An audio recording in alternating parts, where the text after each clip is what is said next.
Market very quiet một tiếng kia mi á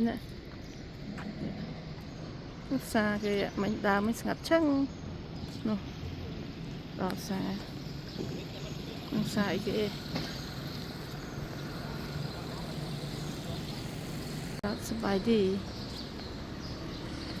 tiếng toàn bạc không thể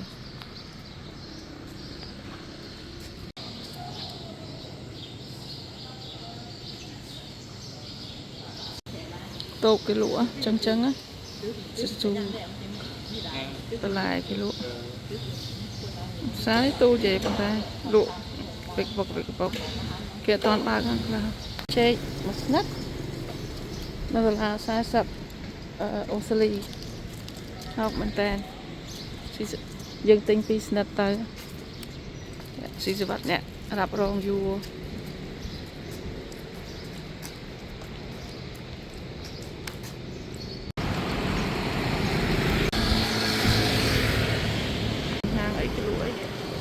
Right.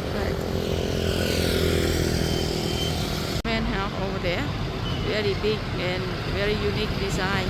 Bên này miền kia nó cái design phải không phải bao giờ tự nhiên.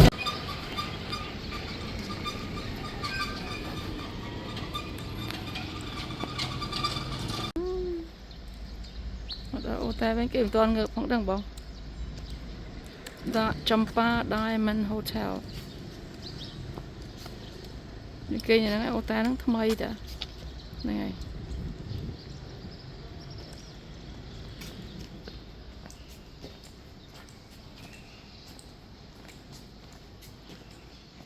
mà mình hai mà dục lăng plư chè ngày lắm bật tịch